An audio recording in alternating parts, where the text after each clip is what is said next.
Bonjour et bienvenue Bonjour et bienvenue à cette nouvelle vidéo. à nouveau sur les idées reçues de la flamme jumelle. Cette fois-ci, on va partir sur des questions qui sont... Plus spirituelles, voilà, les croyances limitantes concernant la spiritualité autour de la flamme jumelle. Exactement. Alors, visiblement, c'est un format vidéo qui vous a plu. On a eu quelques commentaires concernant le volume de musique, donc on va l'abaisser un petit peu, mais ça restera. Il y a une raison à ça, ou plutôt des raisons à ça. En tout cas, c'est un nouveau format qu'on vous propose là. Encore une fois, on traite la flamme jumelle dans la priorité, et puis nous allons appréhender différents sujets très bientôt, parce qu'il y a de quoi dire effectivement sur les idées reçues. Effectivement. On va commencer par la première idée reçue.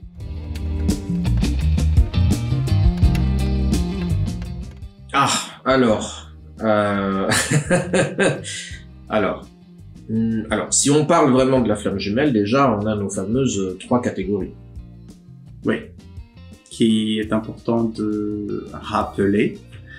Il y a les âmes jumelles, les flammes jumelles classiques et les flammes jumelles universelles.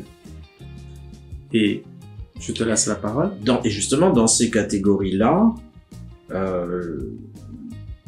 les binômes âmes jumelles n'ont pas du tout obligation en fait de finir en couple, d'être en couple, pas même à un moment donné en fait, puisque les opportunités d'intimité et de rapprochement physique et sexuel évidemment n'ont pas eu l'occasion effectivement de se présenter. Donc c'est d'ailleurs à ça qu'on reconnaît une relation d'âme jumelle, à cette absence en fait de rapprochement physique et d'intimité.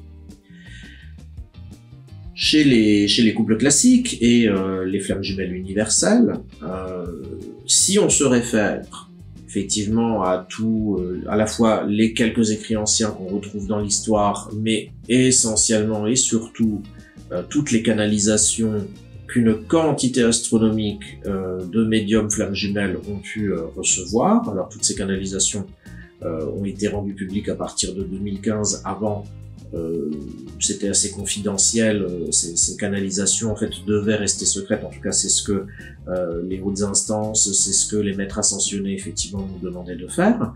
Mais si on se réfère effectivement à ces canalisations, c'est bien ce qui est planifié, c'est bien ce qui est prévu pour les couples flammes jumelles classiques et les flammes jumelles universelles.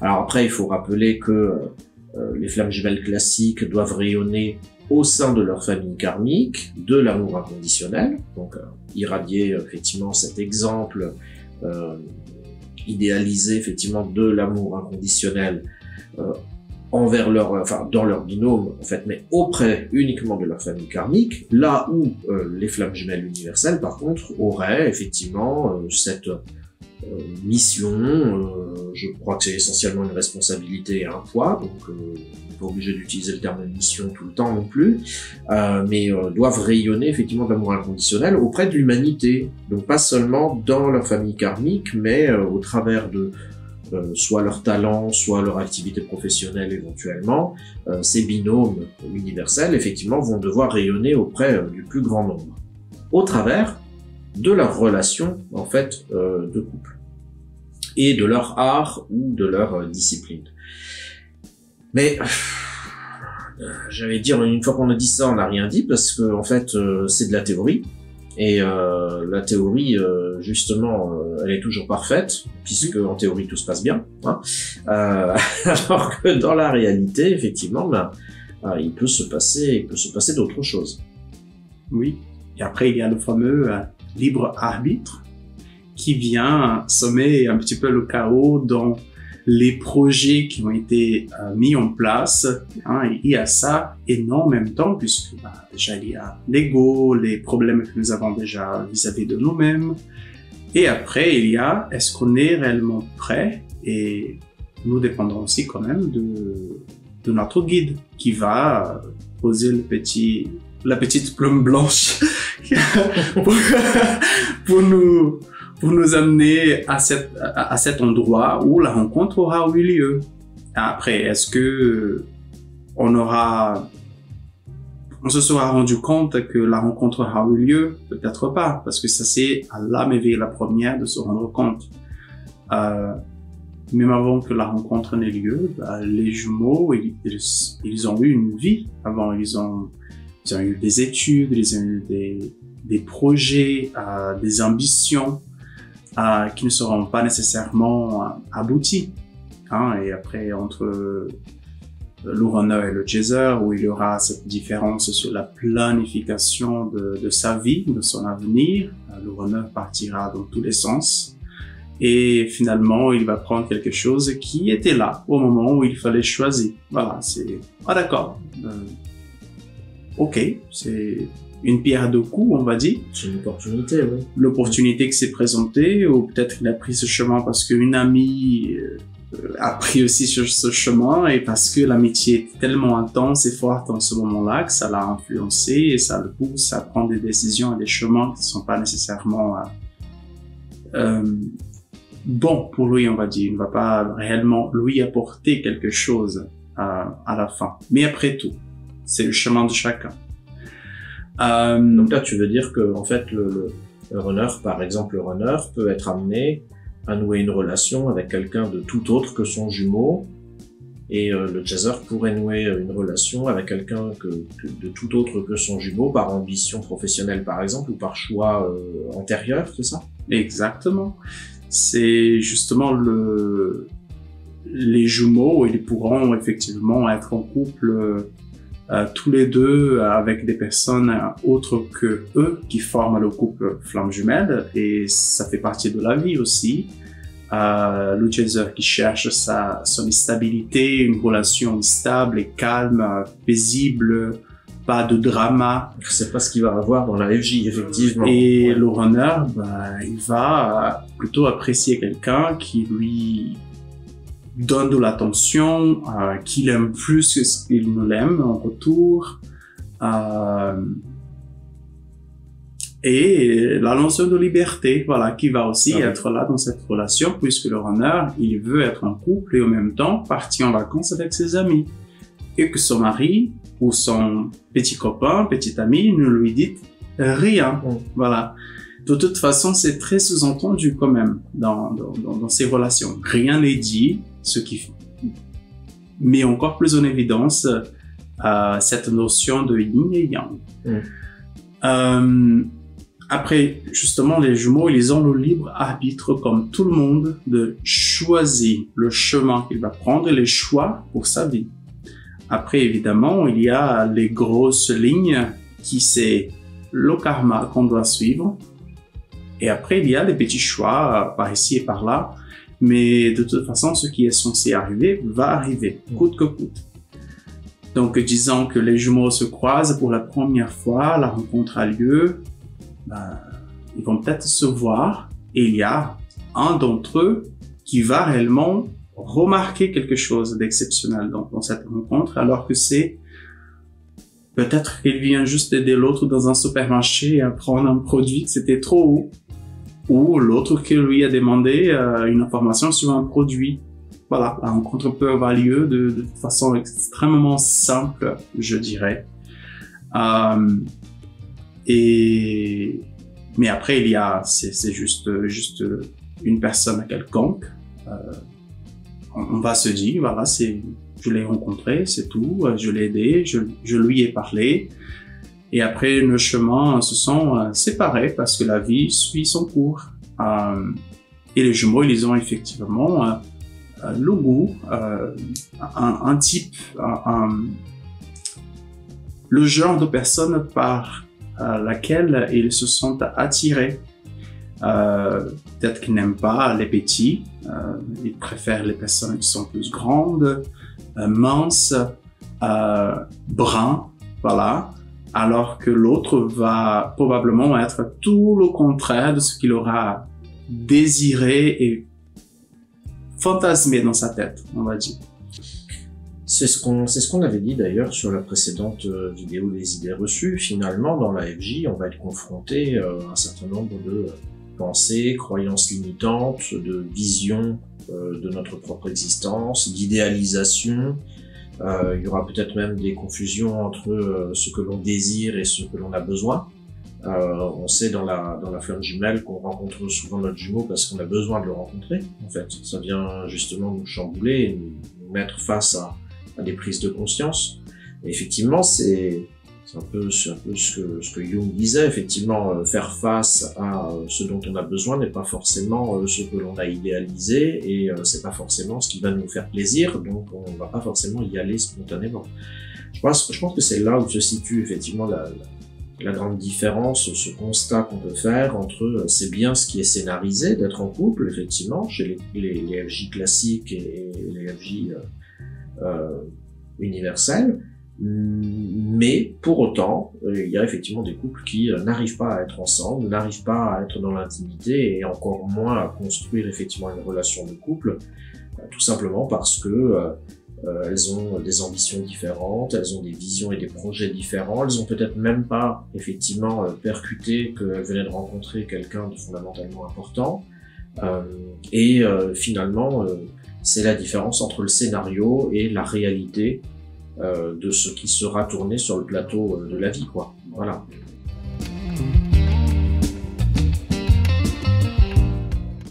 Pour cette idée reçue, il y a quelque chose pour moi qui me gêne beaucoup, puisque déjà il y a si vous n'êtes pas une flamme jumelle, votre incarnation ne sert à rien. Ah oui, c'est vrai. Voilà, c'est très gênant. Oui, c'est vrai, c'est dérangeant. Je suis supérieur parce que je suis flamme jumelle.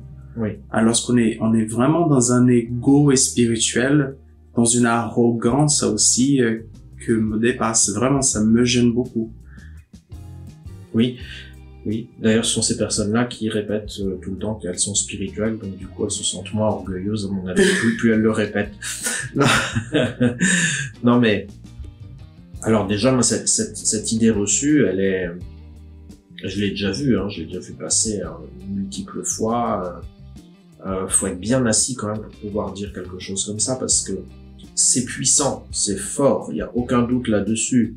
En termes d'expérience spirituelle relationnelle, vraiment en lien entre deux personnes, parce qu'il y a plein d'expériences spirituelles, mais en termes d'expérience relationnelle, spirituelle et relationnelle, effectivement c'est quelque chose de très fort, de très puissant, de très chamboulant.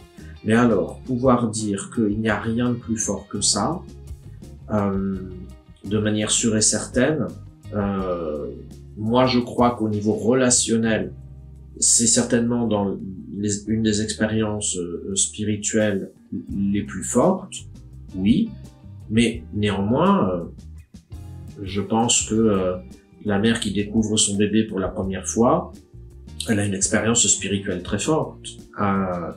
Je pense que dans un tout autre domaine, là je fais le grand écart, mais accompagner un parent proche en fait à la mort par exemple, et la préparation effectivement de cette étape, c'est quelque chose de spirituellement très puissant et très fort. Ça me paraît vraiment difficile de dire avec certitude totale. Ça me paraît même totalement impossible, à vrai dire, c'est ce qu'on disait tout à l'heure, il y a une forme d'orgueil là derrière, effectivement, à pouvoir dire ça, parce que j'imagine que c'est pas que c'est une flamme jumelle qui peut dire ce type de phrase et véhiculer cette idée reçue. Je pense pas, effectivement, que c'est une non-flamme jumelle qui va dire quelque chose comme ça, mais je pense que dans les expériences spirituelles relationnelles, c'est peut-être effectivement une expérience très forte et très puissante. Est-ce que c'est la plus forte et la plus puissante? Ça me paraît difficile de le garantir. Et je pense qu'il y a d'autres expériences spirituelles qui sont pas forcément dans l'aspect relationnel, qui doivent être très certainement beaucoup plus fortes que ça.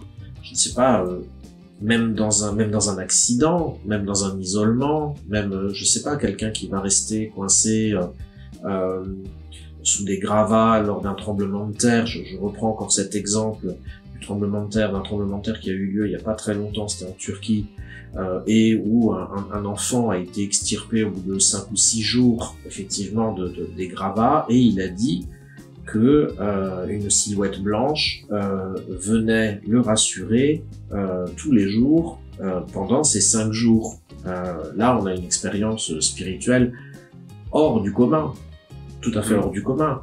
Aller lui dire à ce petit garçon là que l'expérience spirituelle la plus forte c'est la flamme jumelle, il aura le droit de garder sa conviction, je pense, hein.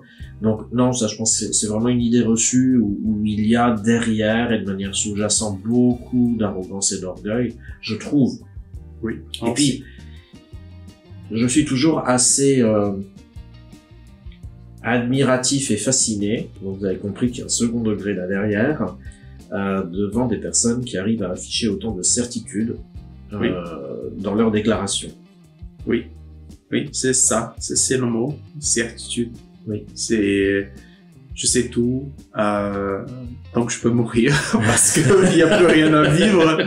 C'est un peu ce que nous avons aussi dit dans la première vidéo, c'est savoir que l'on est flamme jumelle suffit. Non, ça ne suffit pas. Ça serait comme si tu ouvrais un cadeau et voilà, tu n'auras plus aucun cadeau pour le reste de ta vie parce que tu as reçu le cadeau ultime. Alors que c'est faux. Alors que c'est faux. Oui, effectivement, je suis complètement d'accord avec ça. Et je pense même que de toute façon, dans cette expérience flamme jumelle, les personnes qui ont cette expérience flamme jumelle et qui vraiment véhiculent cette idée reçue, voilà, qu'on vient un peu de détruire, à mon avis. Je veux dire, ces personnes-là, leur vie tout entière va tourner autour du thème de la flamme jumelle. C'est-à-dire que elles vont aller au supermarché, vont croiser quelqu'un, elles vont se dire, ah ben c'est peut-être une flamme jumelle, elles vont discuter avec une amie qu'elles ont plus vue depuis longtemps, et puis elles vont chercher des points communs en fait avec la mécanique flamme jumelle et dire, mais tu sais, c'est ça, ta relation toxique, en fait c'est autre chose.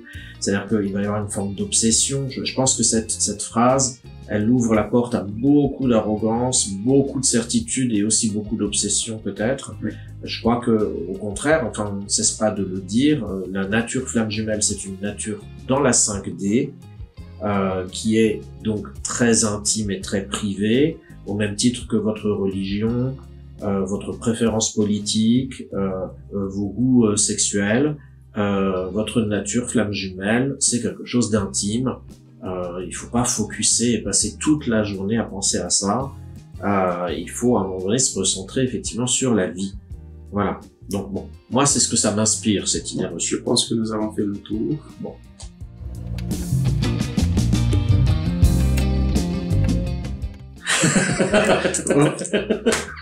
Vous connaissez la réponse. Zut, je pensais que c'était vraiment une autre idée reçue, mais non, hein, il y a des gens qui perdurent hein, sur ça a continué, voilà, ça a continué à broder. Donc si jamais vous pensez qu'on n'a pas déjà répondu à cette idée reçue là, qui finalement est un peu un bis repetita de toutes les autres, ben vous rembobinez la vidéo et puis on va essayer de passer à une vraie autre idée reçue.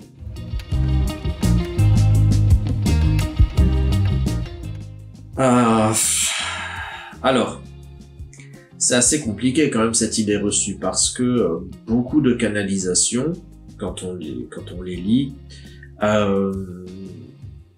tournent un peu autour de ça.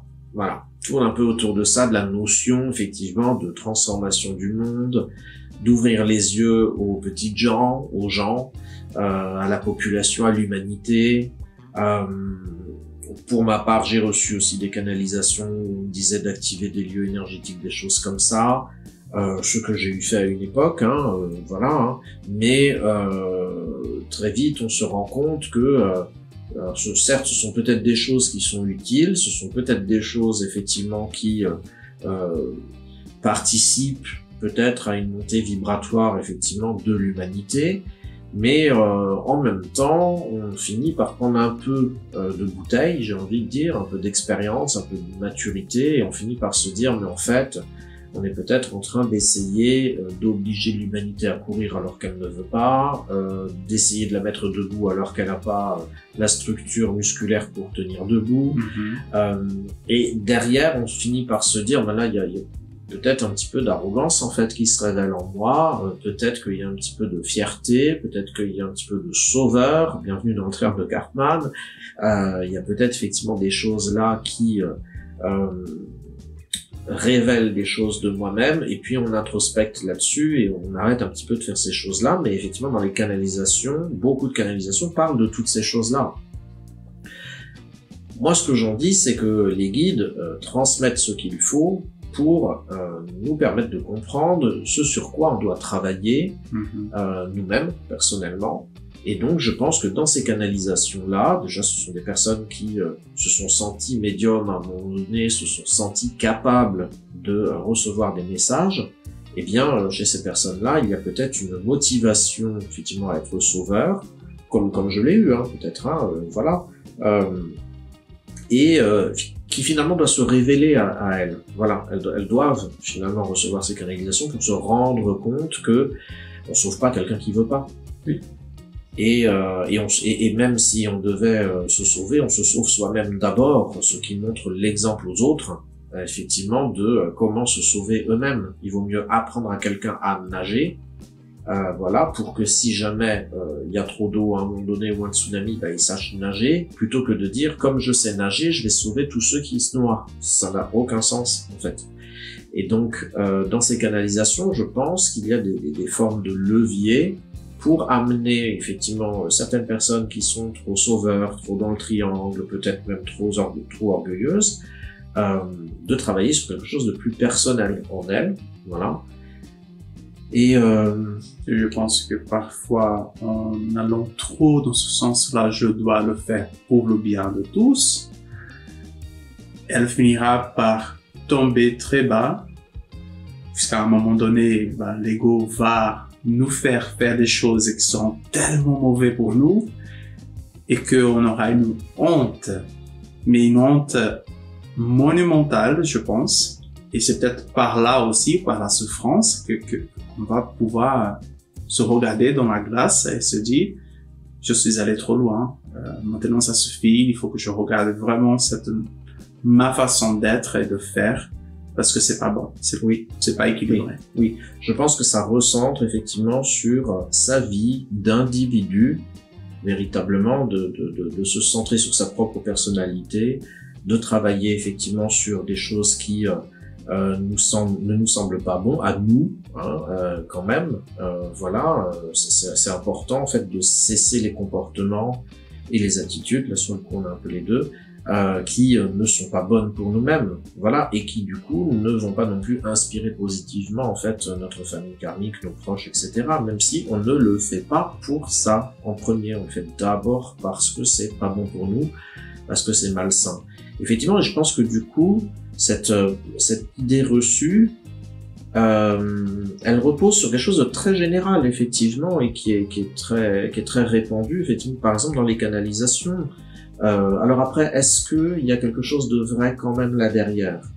Moi, je pense quand même qu'on est dans une transformation effectivement de la société. Je pense qu'effectivement, on a un peu plus de gens éveillés spirituellement. Et en même temps, on a un peu plus de gens bornés spirituellement. C'est-à-dire que j'ai connu une époque où on trouvait un peu de tout dans la société. Aujourd'hui, j'ai l'impression qu'il y a deux camps. Voilà. Et d'ailleurs, ceux qui sont éveillés sont très souvent très très durs avec ceux qui ne le sont pas. C'est assez paradoxal en fait. Hein. Il y a autant de violence d'un côté que de l'autre. Je pense qu'on peut noter par cette façon de voir les autres qui ne sont pas éveillés selon leurs critères. Il y a un comportement de bourreau puisque tu dois t'éveiller, tu dois voir ce que moi je vois. Parce que sinon... En tout cas, il y a une position de juge. Ça, c'est sûr. Alors après, bourreau, je sais pas si ça va jusqu'au bout, espérons que non, mais effectivement, il y a cette notion de juge et bourreau peut-être à la fois, effectivement, de dire, toi, tu t'es nul parce que t'es pas éveillé, t'es nul parce que tu comprends pas. Alors bon, c'est vrai que la société s'est beaucoup transformée, il y a eu le Covid, il y a eu des confinements, il y a eu plein de choses, ça a révélé effectivement certains comportements et certains archétypes, voilà, dans l'humanité. On a eu des tensions même au sein d'une même famille, et il y a des choses qui se sont révélées là où avant des ententes se faisaient, là on est vraiment en mésentente. Voilà, il y a vraiment des choses effectivement, à mon avis, qui se transforment véritablement. Quant à dire que les flammes jumelles sont là pour sauver l'humanité, je pense pas. Je pense qu'elles sont là pour, comme n'importe quel individu, par son comportement vertueux, amener les personnes qui sont capables d'évoluer à évoluer. Après, de là à dire sauver, c'est peut-être un petit peu fort, mais encore une fois, ce sont des termes qu'on trouve dans les canalisations. Oui, juste pour conclure cette idée reçue, il y a le côté positif que réellement, il y aura un apport positif vers l'humanité, voilà, par des choses que des flammes jumelles feront. Ça ne veut pas dire qu'il n'y a que des flammes jumelles qui font des choses pour l'humanité. Ah ben non. Voilà, je juste le précise au cas où. Ça c'est vrai aussi, bien sûr. Mais lorsqu'on laisse son ego prendre les rênes de notre vie, on va trop en faire, on va tomber très bas, et ça n'est pas bon. Voilà, je pense qu'il faut vraiment prendre l'utilité et un comportement équilibré pour pouvoir en faire quelque chose sans avoir réellement le but de je dois faire ça pour l'humanité. Non, je le fais parce que moi je suis en capacité de le faire et je veux le faire. Oui. Voilà. Et après ça inspire les gens ou ça les inspire pas. Oui. Je crois qu'il faut unir ces deux choses-là et arrêter de je le fais parce que c'est ma mission de vie. Oh non, arrêtez avec ça. Voilà. On passe à la suivante.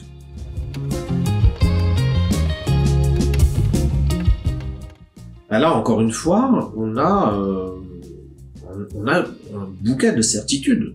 Là, dans cette idée reçue, c'est-à-dire que la personne ou les personnes qui véhiculent cette idée reçue sont dans l'absolue certitude que non, c'est pas possible.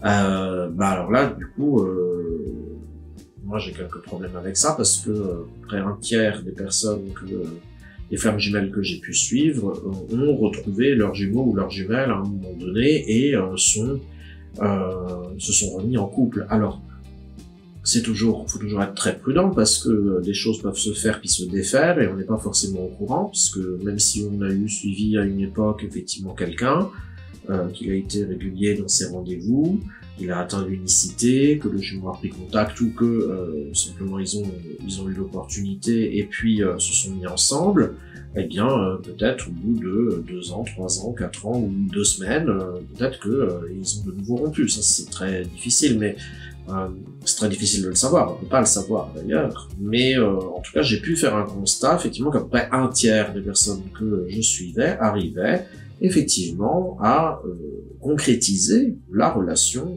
FJ dans la matière, dans le quotidien, effectivement avec le jumeau ou la jumelle. Maintenant, là je sais pas d'où vient cette idée reçue parce que c'est peut-être parce qu'il y a très peu de binômes et de couples FJ qui se médiatisent. Oui. J'ai presque envie de leur dire ne faites pas ça. Ne le faites pas, ne vous médiatisez pas parce que vous allez attirer à vous toute la haine possible. Déjà nous, quand on fait une petite vidéo sur les idées reçues, on reçoit des insultes qui sont pas humaines. Mais alors, un couple FJ qui serait recomposé va forcément auprès des personnes qui sont dans la nuit noire de l'âme, qui sont encore dans l'ego, qui sont dans leur souffrance, ça va forcément véhiculer énormément de haine, énormément effectivement d'agressivité. Donc je pense qu'effectivement pour vivre heureux, vivons cachés. Hein. Oui. Déjà il y a des couples qui ne sont pas, enfin je n'en sais rien, mais des couples qui sont heureux mais qui se médiatisent attirent déjà tellement de haine envers eux juste parce que ils affichent une image d'un couple uni et heureux. Et encore, s'ils verbalisaient, s'ils affirmaient qu'ils étaient un couple flamme jumelle, là, ça serait la fin, c'est certain. Oui. Après, je pense que derrière cette idée reçue, il y a peut-être une notion, un peu d'une notion de ce que c'est le mariage catholique, où le couple, c'est un couple à vie, un peu comme ça. Parce que, dans tout cas, en ce qui concerne cette idée reçue... Oui, c'est jusqu'à la mort. Donc, peut-être que dans une relation de flammes jumelles, le couple feront face à une problématique qui entraînera la fin du couple. Oui. Peut-être son ego, voilà, des parties d'ombre en lui qui se révèlent tellement fort et que l'autre ne peut pas supporter, l'autre verbalise les choses telles qu'elles sont et que c'est pas bien reçu et que finalement chacun finit par partir sur des différents chemins. Je vois ce que tu veux dire. Tu veux dire que dans cette idée reçue, il y a peut-être un certain nombre de personnes qui véhiculent cette idée reçue dans le sens où elles n'y sont pas arrivées elles, donc elles estiment que personne n'y arrivera et elles véhiculent en fait cette idée reçue parce qu'elles-mêmes ne sont pas arrivées à transmuter les difficultés, à passer au-delà effectivement des problèmes relationnels avec l'autre. Et donc, elles arrivent d'une certaine manière à se guérir en assénant cette idée reçue. Oui, il y a ça, et il y a aussi une notion de... déjà, le simple fait que on a débuté une relation avec notre flamme jumelle, que ça ait duré des mois, des années, c'est une relation de couple. Oui, dans le plan 3D. Donc, elle est bien concrétisée, elle a bien été incarnée dans un plan visible, palpable. Moi, je considérais cette relation comme étant une relation 3D. Qui sait, effectivement concrétisé. Mais peut-être que pour certaines personnes, la vision d'un couple, c'est du début jusqu'à la mort. Effectivement, oui, comme dans le judéo-christianisme, effectivement, c'est jusqu'à ce que la mort nous sépare. Exact. Ouais, oui. Effectivement, non. Alors déjà, de toute façon, dans un couple non FJ, déjà, c'est entre un couple sur 3 et un couple sur 2 qui se séparent. On peut tout à fait penser que dans un couple FJ, avec les effets miroirs, avec les aléas effectivement de la vie, avec les grandes différences d'ailleurs qui existent effectivement entre les deux individus qui constituent le binôme FJ, il peut y avoir tout un tas de raisons effectivement qui vont empêcher la concrétisation de la relation ou si elle a été concrétisée, qui vont peut-être amener la relation à se séparer. Mais par contre, de là à dire, encore une fois, comme dans cette idée reçue, de manière absolument certaine, ça n'est pas possible. En fait, d'être en relation FJ avec quelqu'un, c'est évidemment de la foutaise. Hein, ça. Oui. Donc, pour répondre à cette idée reçue, c'est faux, puisque c'est possible. On peut très bien être en couple avec notre flamme jumelle, mais est-ce que ça va durer jusqu'à la fin? Ça dépendra de vous, de votre travail personnel et du travail de l'autre aussi. Parce que c'est une route de deux chemins, de deux sens. Donc, et aussi de définir qu'est-ce que c'est la fin. Qu'est-ce que c'est la fin exactement? Parce que pour beaucoup, la fin, effectivement, dans le judéo-christianisme, ça va être la mort, mais la fin, ça peut aussi être je suis allé au bout de cette relation. Voilà, je suis allé jusqu'à la fin de ce que je pouvais, effectivement, dans cette relation. Et je peux pas aller au-delà parce que c'est pas vertueux, parce que l'autre a un comportement qui m'empêche d'être vertueux, parce que je ne supporte plus, enfin, quelles que soient les raisons. Mais encore une fois, il y a rien de juste, il y a rien de faux, mais effectivement, il faudra peut-être définir qu'est-ce que c'est la fin. Oui. Et justement, est-ce qu'on a encore des idées reçues sur la spiritualité de la flamme jumelle? Non, nous avons fini, nous avons fait le tour. Donc en fait, nous sommes arrivés à la fin. On est arrivé à la fin, effectivement, de ce deuxième épisode sur les idées reçues de la flamme jumelle. Ça tombe parfaitement bien. Et donc, si vous avez aimé ce format, laissez votre petit pouce bleu, laissez un commentaire avec une idée reçue que vous avez sur la flamme jumelle. Et peut-être ça va nous inspirer à continuer à créer encore des vidéos sur ce thème de idées reçues. Nous avons encore quelques thèmes prédéfinis que nous allons traiter d'abord. Donc, mais peut-être que d'autres, effectivement, se rajouteraient. Alors, ça tombe bien, effectivement, que tu précises, parce que mettez dans vos commentaires, effectivement, à la fois vos encouragements, hein, ça on est toujours preneur, bien sûr, oui, vos idées, effectivement, vos idées reçues, peut-être des choses auxquelles vous avez été confrontés puis qui vous ont chamboulé, voire même qui vous ont peut-être égaré à un moment donné, et puis vous avez mis un petit peu de temps avant de comprendre que c'était une idée reçue dans votre cheminement FJ.